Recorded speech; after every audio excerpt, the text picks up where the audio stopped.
The latest shakeup to the leadership in the Peoria Unified School District.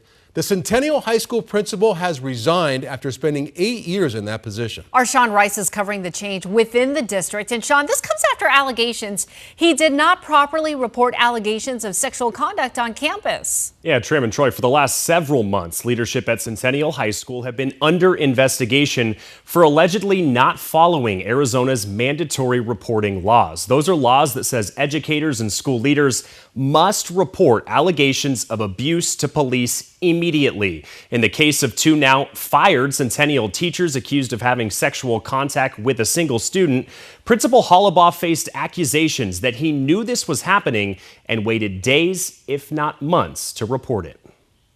In a letter to Centennial High School families penned the Friday before Memorial Day weekend, longtime principal Scott Hollabaugh said he was stepping away from the role. Hollabaugh has faced claims that he did not report allegations that a teacher in her mid-20s, Haley Beck, was allegedly grooming one of her students. At a district board meeting this month, board member Heather Rooks read an excerpt from an interview with a student. I didn't say anything to our principal. Out of fear it would be for nothing. And in reality, it was. Our principal, Scott Hollabaugh, failed to take action against these individuals when he was told about their actions.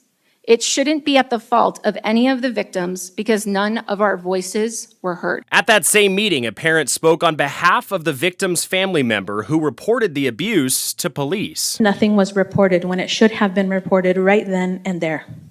The coaches knew, but said nothing to protect her grandson.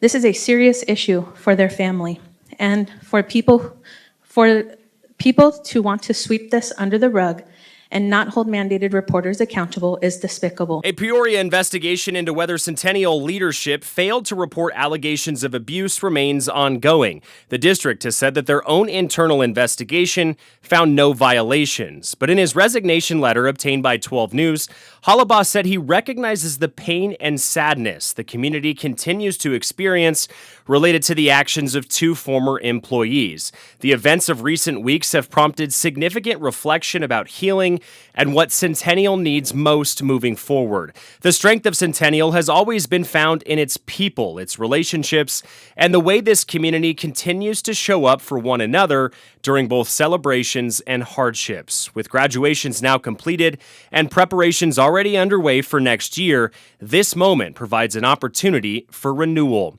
Upon learning of his resignation, parents began to write notes to him, as shared with 12 News by the Peoria Unified School District. One parent writing, quote, "Try to hold your head high and not let the judgy public bring you down." Another parent said, quote, "It's tragic that so many lives and careers are affected by the reckless actions of two individuals, yet they are free to live their lives without any real consequences." And a colleague wrote, quote, "I'm beyond sad to know we will no longer be a part of the same organization and that political theater and social media gossip have caused this." And in that same resignation letter, Principal Hollabaugh said he will support the district's effort to ensure a smooth transition as they now search for a new principal. Now, neither Centennial teacher investigated for having sexual relations with a single student have been criminally charged, despite an investigation that now is nearly a year old. Peoria police say their investigation continues at this hour. Send it back to you guys. Yeah, and that's the big question, because if this actually happened, which a number of parents and students seem to think it did happen. They were talking about social media, people saying, oh, well, everybody knew this was going on. Right. And the principal knew about it and didn't report it. That's actually a crime, isn't it, Sean? It is, yeah. Mandatory reporting laws passed in 2024 make it very clear that if any educator, teacher, coach, even a custodian believes that there is allegations of sexual, emotional abuse of any kind happening within school walls or even outside of school walls, they have to report it immediately to police. Even if they wait a day or longer to report this to police, that is a crime. It can be up to a Class 6 felony. This is serious in Arizona, and it needs to be taken serious. A long investigation and still no charges. So we'll stay on top of it. Sean, thank you for the report.